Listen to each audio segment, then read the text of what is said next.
to start this at about 10 or 15 minutes, let you know the journey that I began when I kind of raised my hand and said, hey, I'll try to find out as much as I can about this, how to attack this challenge. And then I want to turn it over to Mark Goldstein with Milestone and engineering and construction. So I put this outline together, and I think it got sent to you all. But given that the restoration of the church steeple and spire is required for long-term stability, in general, what we've talked about is that the restoration major tasks involve work too. There's restoring portions of the stone masonry joints, and I'll show you a photograph that Mark provided early on. There's some areas of some of the buttresses that probably need some stone reset. Restore the louvers, and that requires exterior access. There's replacement of missing roofing tiles and some of the cap pieces across the six angle points. And the reality is that most of this scope involves safe, elevated access to the steeple structure, interior and exterior. The project involves collaboration and coordination of certain trades, and overall, our in-house skill sets doesn't align well with the scope and maintaining risk management, which is really important here. So the objective overall was to start this research, and what I was looking for was to identify a professional project partner, not just a project provider, to work with us to accomplish this complex project. And at the time when I raised my hand, I was aware, because of my ongoing work with the city's highway department, that the spire, steeple, whatever, actually in many ways I think I've referred to as the crown. Whoops. Okay. Get too carried away, and away she goes. I was sitting in highway commission meetings, and the crown, the steeple of City Hall, was being reported on as an ongoing project. And I walked up to City Hall. I was actually walking up to a planning board one evening, and I walked right underneath and past a truck that said American Steeple and Tower. Okay. I contacted the Public Works Chief Facilities Manager, a fellow by the name of Josh Gagney, and American Steeple was there. He said, yeah, but we didn't contract with them. We contracted with Milestone Engineering and Construction. They arranged for all the, for all the work, and there was other tasks ongoing at City Hall. So I noted that. The other steeple I was aware of that had work going on at the time was the North Church, Portsmouth's United Church of Christ, right on Market Square, and was being restored. And I wanted to find out who that contractor was. It turned out to be Milestone Engineering and Construction. And I did not know it at the time, and you'll see, what kind of got me back into. But right next door at 88 Lowell Street, to construct the New Hampshire Institute of Art building, a lot of people remember I may not have been participating quite as much, but one of the major tasks was to move the 88 Lowell Street brick building forward. And I took this snapshot out of one of the movies that, one of videos that Bruce Thomas just sent me. And you can see the extensive cribbing and everything that was on there. And interestingly enough, when I brought this up, and I'm going to show the video, the other video, it actually shows the building moving. One of the guys standing right in front of this, there's Dwight Simmons.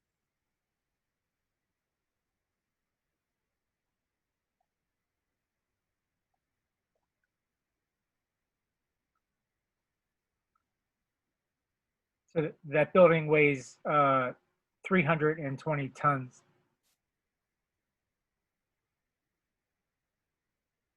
I don't have to show the whole thing, it's just there.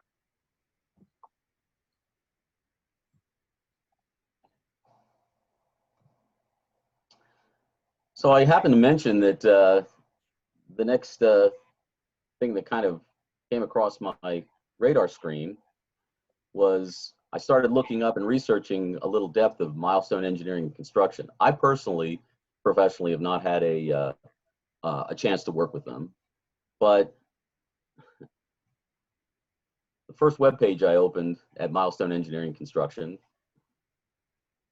is this one, which happens to be the project. That steeple in the background should look very familiar.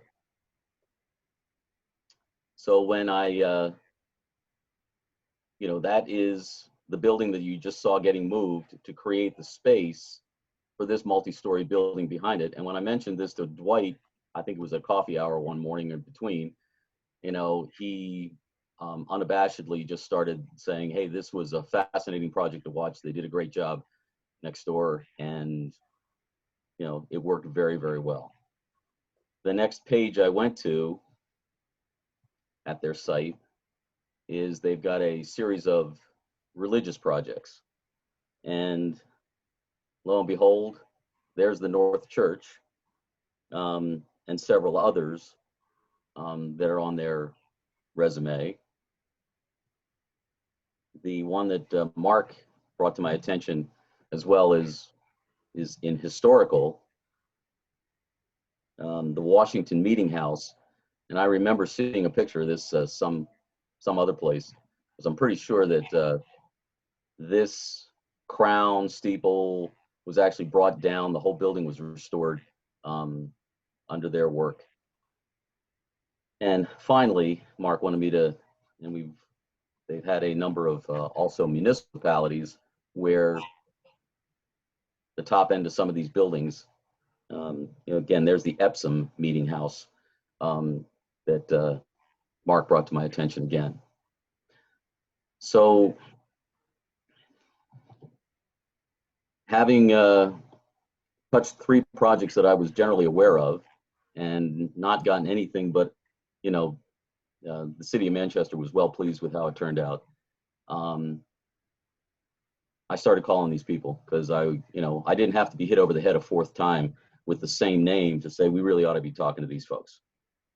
So they've got a demonstrated, my statement here was, I think they've got a demonstrated resume of being a project partner with parishes.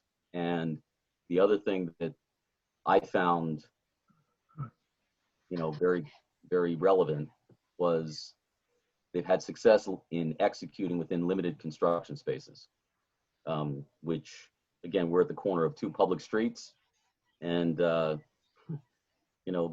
steeples within several steps of the sidewalk. So I contacted Milestone, got a hold of Mark. The very first visit was actually in 2019, and 3 of the senior management came over, walked into the church, which I'll let Mark speak to.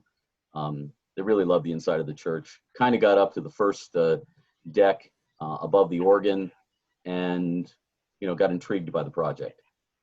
Mark and I had another visit with, and then finally, and part of that is COVID related, and part of it is also American Steeple is a sought after vendor. And the approach here was, if anybody else wants to raise their hand, that's fine, but I am not an expert on how to restore a steeple. I don't wake up and do this. The guy who had the most expertise in the conversations all the time, and answering the questions well, was the folks from Milestone and their subcontractor, Bob Levesque. So in the first visits, there was some concern early on as to whether or not, is this thing in real trouble right now? Do we need to do some immediate work? And the answer within moments was no. The structure is pretty stable, and the Louvers were having some localized leaking problems, but the idea that the thing was going to fall into the street was a remote, unless we had an earthquake, it wasn't pending. But Mark can put more voice to this. It really is a good time to attend to, some of the deferred maintenance and comprehensive restoration that needs to be done. These photographs Mark sent to me, some of the first information that we came through, and I'm going to. I remember now that I've got a slide down here. So there's actually only 2 pages to this. So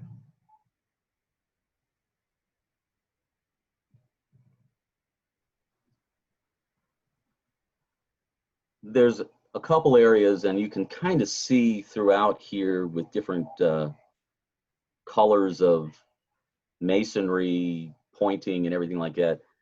I'm not aware of myself, but obviously somebody's been pointing up these joints from time to time. What Milestone pointed out is some of these probably have to be reset, which they've talked about. Okay, and the pointing, from the ground or with lower level access, probably gets up into about this area through in here. The wooden spire actually starts up in this region through here, but this was all from the ground inspection.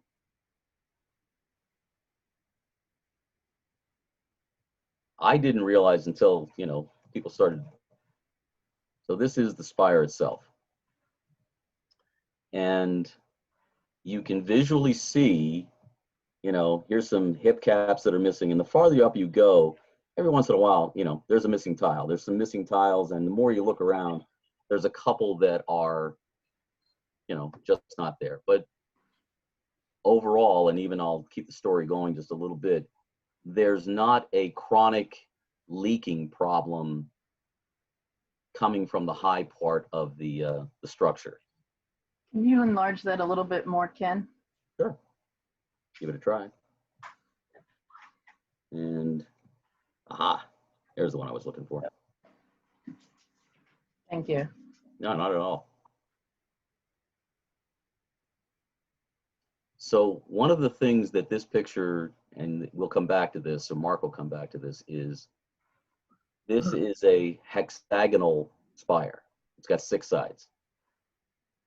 Those 6 sides are defined by 6 vertical timbers. I mean, there's decking and, some framing and everything like that, and then sheathing on the outside. But these 6 vertical timbers are essentially the structural support for the spire.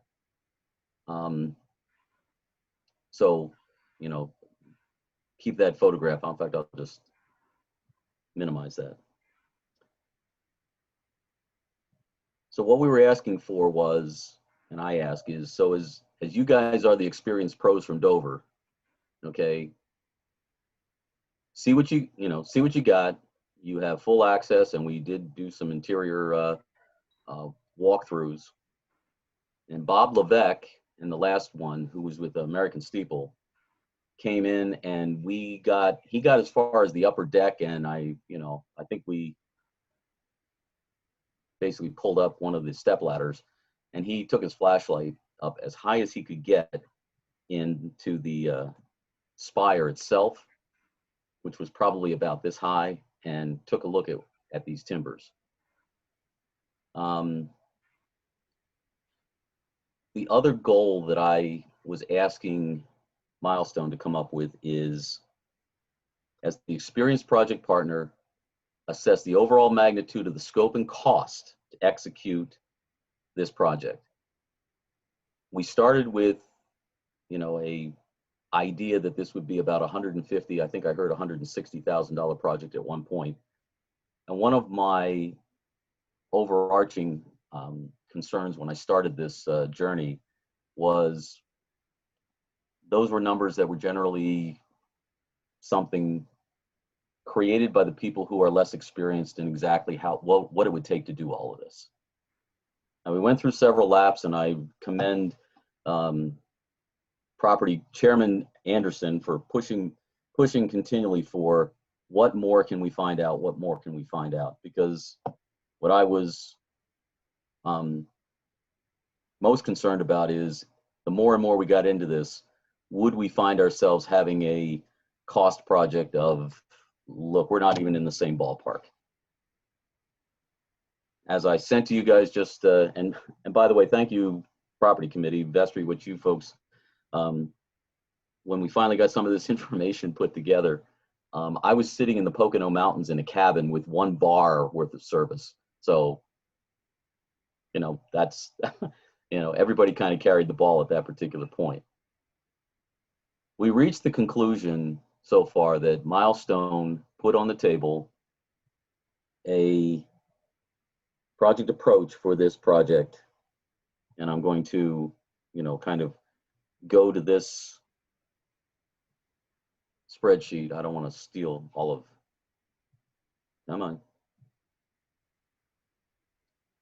Mark put this together and put this out there, that with a 20% contingency, their management fee, and some hours in there for their supervision and things like that, where we were targeting $150,000 project, they came up with $145,000. And the one thing that we are going to let Mark talk about it first is, and that counts on the fact that the early part of this project is to inspect. I'm going to do this. Oh, here it is. To inspect these 6 timbers in detail. I have experience in 2 mill-yard buildings. Our firm was involved in, we weren't involved in the structure itself, but you know, hang around them long enough. Both the Pandora building and where Eversource, formerly Public Service Company, reoccupied the steam station. One of the things that happens with some of the horizontal big old beams that are in those buildings is with the decking above, and they didn't have any roof on there, is that the moisture between there, you know, got into those big beams. And one of the realities of some of these old timbers is they rot. If they're going to deteriorate, sometimes they deteriorate from the inside out. You can't see it.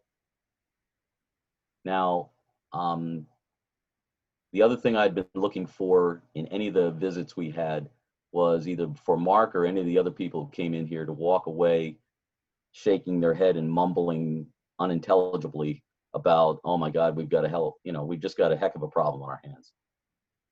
That didn't happen, but, and I'll let Mark speak to this more, but one of the first tasks we wanted that, if this would go forward, would be to get this, the steeplejack.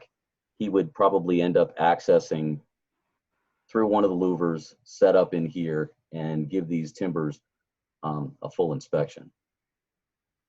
So that's where we found ourselves when we last left our heroes at property committee and said, yeah, we ought to have this conversation with the vestry.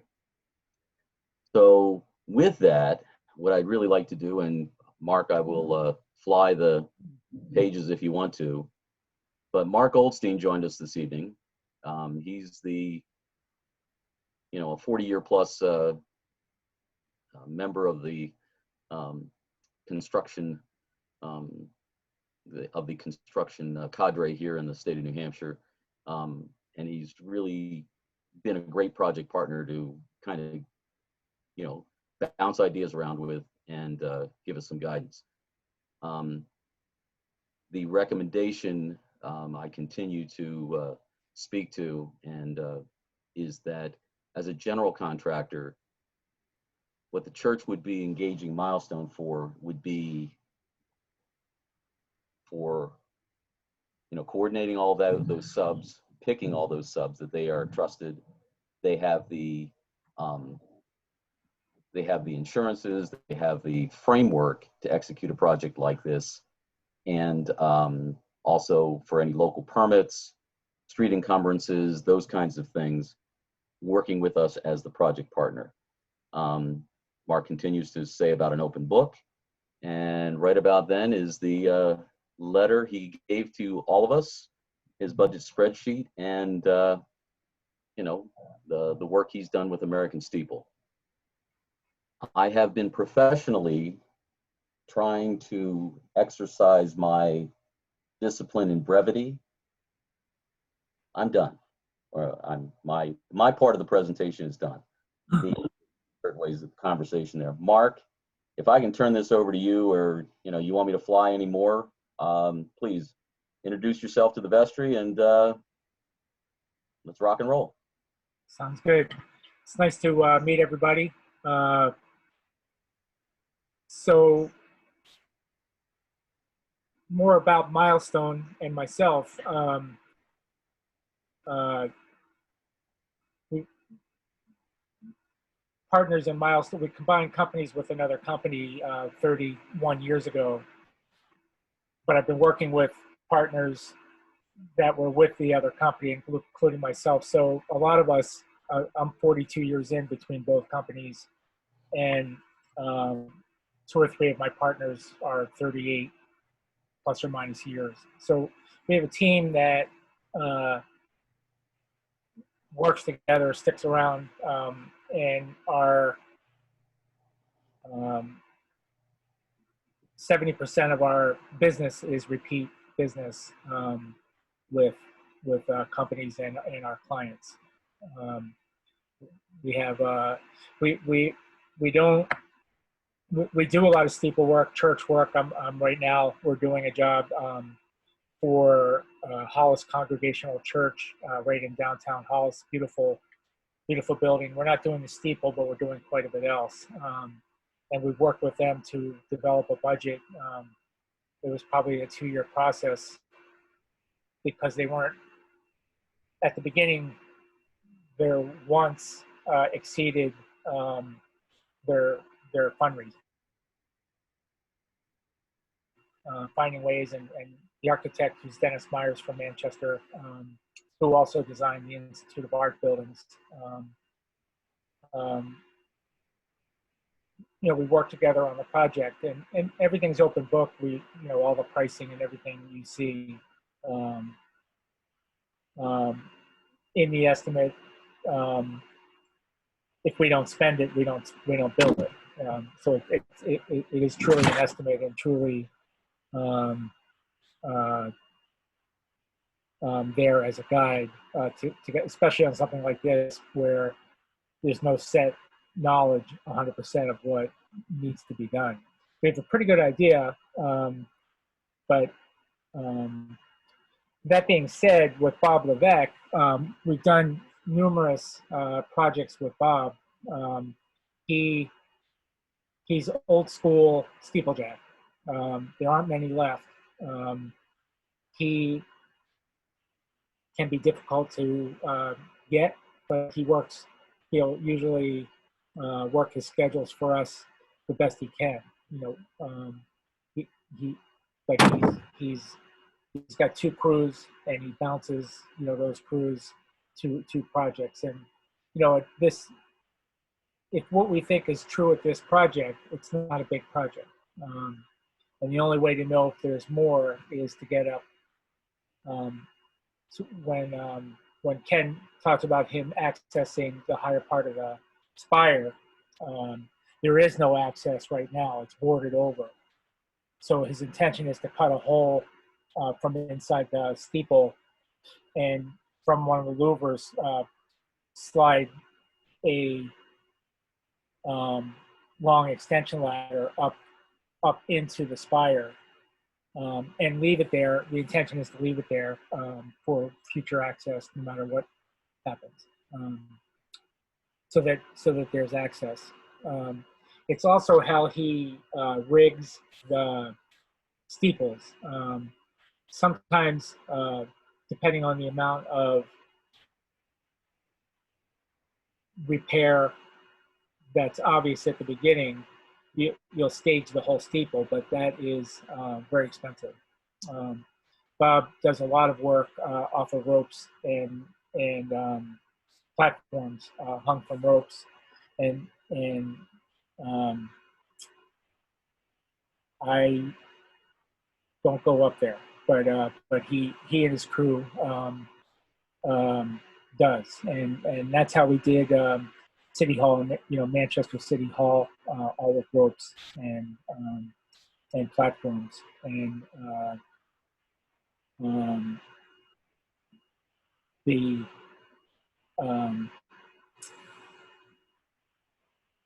the team we work with at City Hall, they're very very particular, and they were extremely happy with the outcome of American Steeple.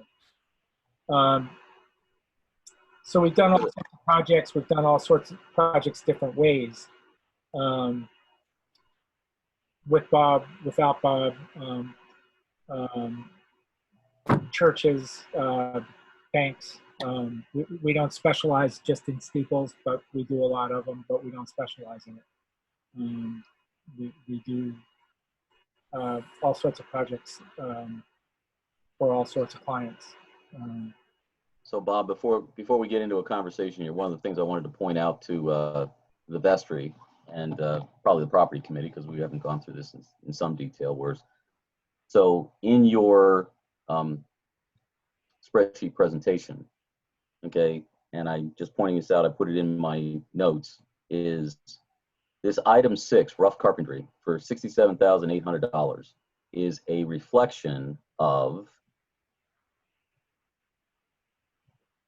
this was the information that American Steeple, and I sent this to all you folks as PDFs.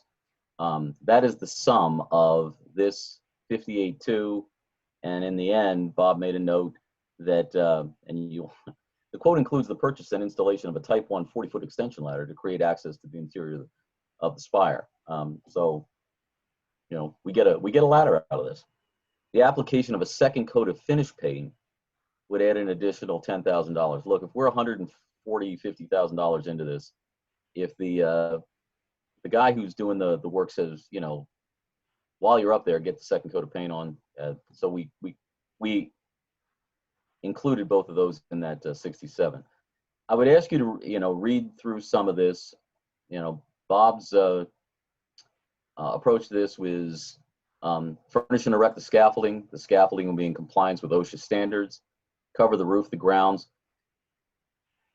There's 2 lines in here that really, couple lines that caught my attention. Replace all missing ridge cap on the complete spire.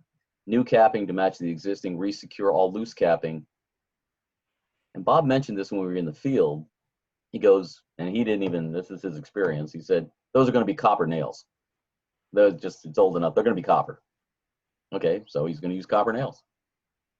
Slates, resecure, copper bibs as needed. There's a lot of exterior netting and some interior chicken wire. Repair and replace all of that. I took note of this. The replacement woodwork, I think there's a U missing there. Yeah. Except for will match the existing and will be milled using mahogany. This was not a replacement with just, you know, pine lumber or, you know, a mahogany wood with stainless steel fasteners. Not from Home Depot. Yeah, and this isn't going to be out of Home Depot's yard. Seal and caulk. The last one here, number 10, install heavy-duty galvanized hardware cloth at the interior of all louvers.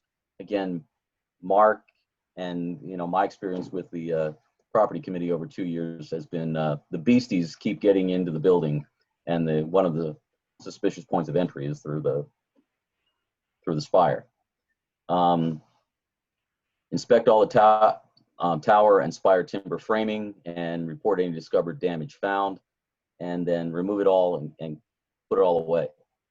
This speaks to me as a practicing professional generally in the field.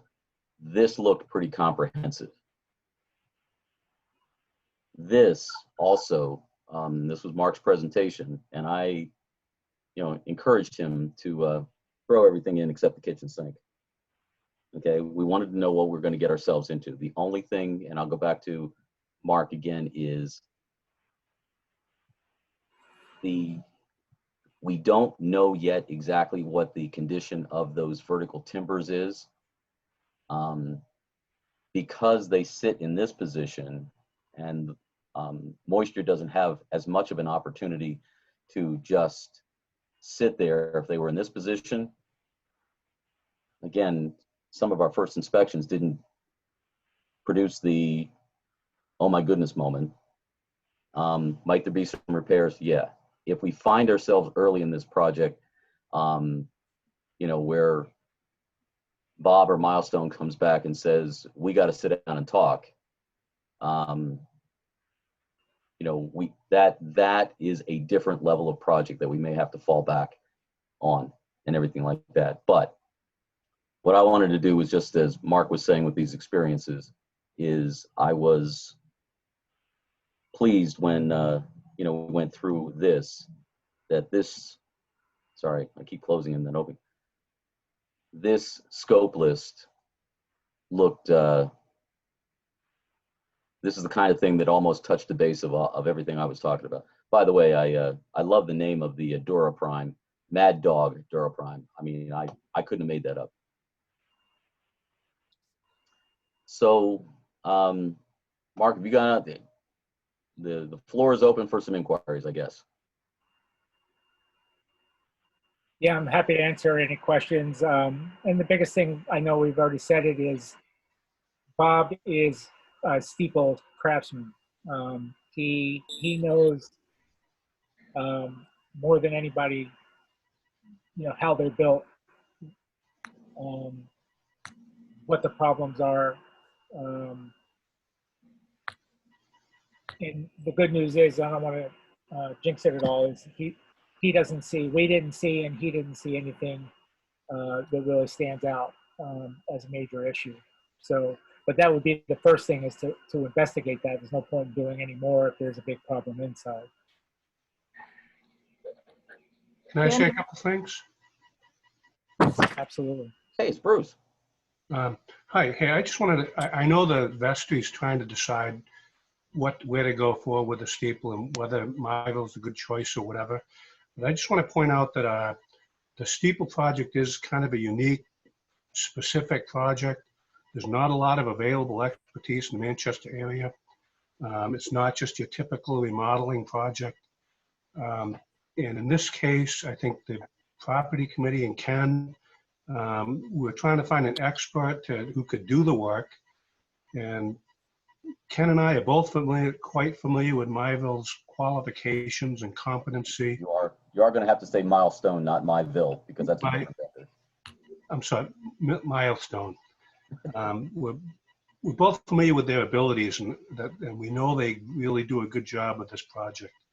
And it is, I just want to let you know, there is a reasonable way to go about this project, to find somebody who can do the work and then negotiate with them to get the scope of work that we want done. That's something that I've done hundreds of times over the course of my career. And it's you pick somebody who's qualified and you negotiate with them to get a good price. Like I said, Myville has an excellent reputation. You may not recall, I believe I was the chairman of the property committee when they moved that Sargent Museum. And my Milestone was very easy to deal with in that project. I mean, they kept us informed throughout that project. So, I mean, I kind of consider them, it might sound kind of silly, but I consider them a friend of the church. And they were just great to deal with at the time. I mean, nobody was really overly worried about what was going to happen with that building, because they kept us informed the whole time. And I've heard that also from the city, well, from Ken, and also from my fellow past employees at the city who I think would kind of swear by Myville's ability. So I don't think the vestry would be making a bad decision at all to go with them to get this project done. So that's my 2 cents worth. I'm not going to talk anywhere near as long as Ken did, but I'll let you guys go forward with your decisions. And by the way, I had my camera off because I was eating dinner, and I didn't want to ruin everybody else's appetite. So, Ken, you stop the share screen so that we can see everybody. I'll give it my best shot. You are screen sharing. Stop share. There How do I you do? go. Thank you. Ah. Who else has questions for Mr. Goldstein? All right, Gail. Thanks, sorry. I'll address two things. One is one question, because at the bottom of the American Steeple and Tower Company page, the list, it says something about the second coat of paint, which they highly recommend. But I didn't see that cost listed in the spreadsheet. Would that be in that spreadsheet or not? I believe it's part of the 67,000. Okay, because I couldn't tell. For me, you know, I don't know all the details and what all the little things mean, so. Yeah, and I mean, it doesn't make any sense not to put second coat of paint on. Right, I totally agree. Up or not putting on 2 coats of paint. So Yeah, I totally agree. It would not make sense to not put the second coat on. And my other question isn't really a question, is that somehow or another, I'm totally in agreement with doing the project with Milestone. However, if we don't put something in writing as to why we're selecting Milestone without having a whole set of bids from other places, we can get in trouble, so to speak. So I think if somebody had said about, you know, there's not a lot of choices in the area, blah, blah, blah, if we can just put that, someone can put that in writing, we will be able to put that in the file and have something that we can fall back on as we've done our due diligence in looking. Because I think everyone has done that due diligence, but we don't have anything written down that says that. That's only. I would be delighted, you know, I'm the guy who created this journey. I would be delighted to put that, you know, that limited, you know, the I'm qualifications. speaking for the other Gail. Oh my gosh. Pardon me? Oh, I'd be delighted to compose something. You know, I think it just has to go in our file for this project, and I think it'll be couldn't. good. Again, I couldn't agree more that, you know, this is probably, as far as anything I've been exposed to, you know, this is the magnitude of a project that is at least as large as anything I've heard about, you know, the church trying to tackle. Bruce, both Gary York, Bruce, and I have the general experiences that the more complex it gets, you know, you're looking for qualifications first, and you want to find that project partner. I'd be delighted to summarize that so we can put that in the vestry's backup file. I think that would be awesome. Any Thank other questions for Mr. Goldstein?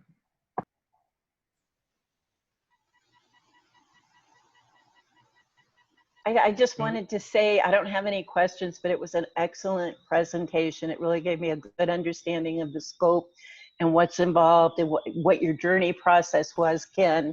And Gail, I do think Ken said that the second coat of paint was rolled into that 67,000 on the spreadsheet. Right. So it is included there. Yeah. Anyway, thank you. Oh, you're most welcome. And thank you, Val. Again, if you look at American Steeples, there's 57 on the top and, you know, 96 on the bottom. Mark put 67 I have a question. Yeah. Question. Go. What is the time frame of this project to be done? How long does it take to be done? And if we were to choose them after we told them yes, how soon do they start? That's it. The first answer is it's probably a few months. The work for American Steeple is probably a few months. Sometimes they get held up by weather. Obviously, they're not going to be up there in bad weather, Right. and like that. The biggest thing with them is availability. As I mentioned, they're extremely busy all the time. They're just always busy. But you know, once we depending on how it all goes, and once we start talking to him about setting a schedule, we would know more, you know, what and when, you know, he could do. The masonry part of it could be done before or after. If that's not by him, that would be a regular masonry contractor. that's good at restorations to take care of that section. There, that section is what we see as the worst part of what's visible. You could keep going and do the whole church, all the way around, back, front, and all like that. But, it doesn't need to be done, and it would cost a lot of money. But what we're looking at is the corner there with the pilasters, which are apparent, and they look worse in the rain because when you see them wet, you can see the open, the fissures or the. Yeah.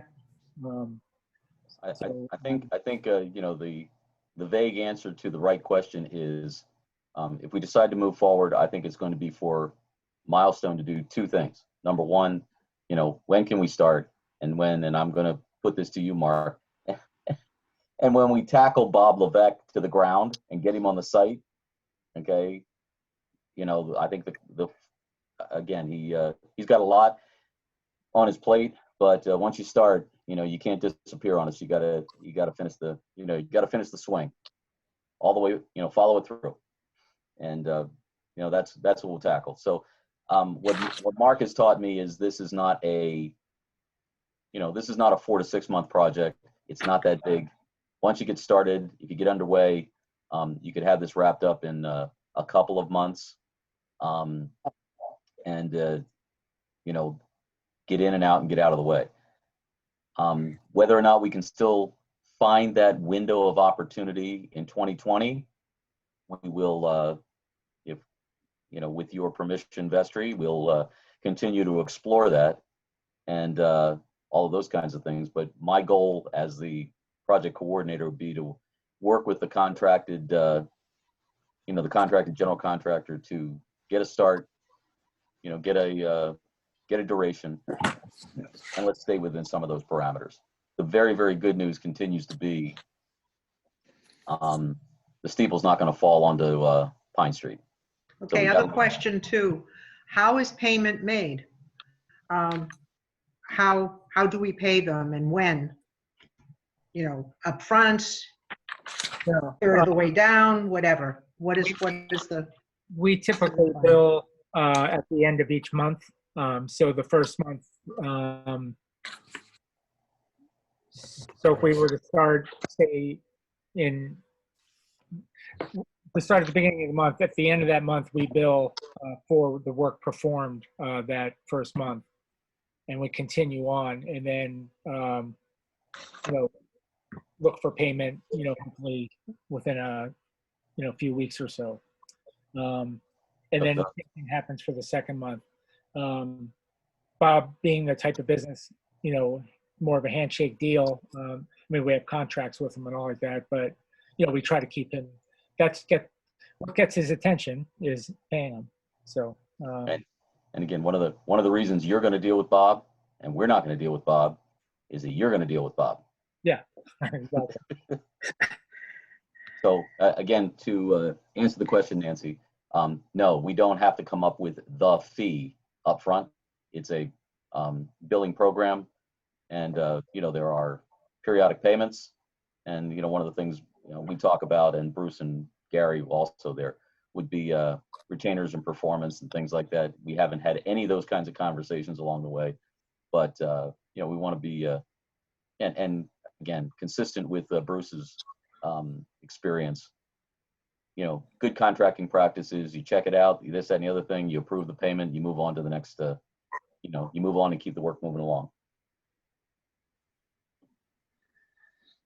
Any other questions?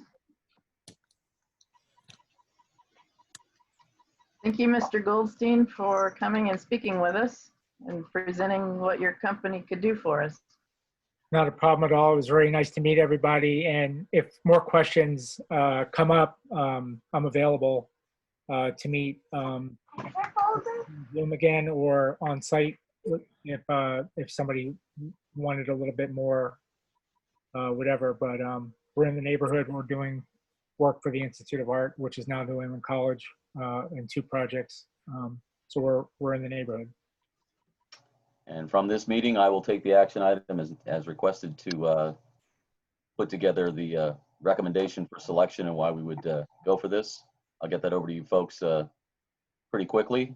And, you know, we'll, you know, Mark and I will look forward to getting the go to get on to the next steps and start thinking this through just a little bit more. I just have a comment. I was concerned initially about the lack of the 3 bids, but after the last property meeting and then after tonight's presentation and seeing the portfolio of projects, which are all pretty impressive, I have, you know, utmost confidence in Milestone, and I also thank the property committee for their diligent efforts. Thank you, Mr. Messner. And to take note that Mr. Goldstein had commented that they only bill for what they do, so that contingency fund that's in the budget, if it's not needed, it's not billed for. That's correct. And if things go better, there's not a lot of supervision time in there. I try to keep that to a minimum, but if we don't need as much, we don't bill that either. So it's really, that was just a guide to show you what our thoughts are for the project. But you'll see every invoice and everything spent. And then, Yeah, well, you guys just didn't fall off the turnip truck. I think we know where to find you, and your track record is. Yeah, Mark, let me summarize. We know you fell off the boat, but it wasn't yet.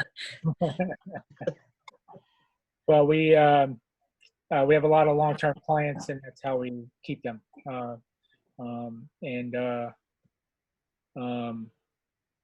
It doesn't go over very well to upset a church. So, Especially this one.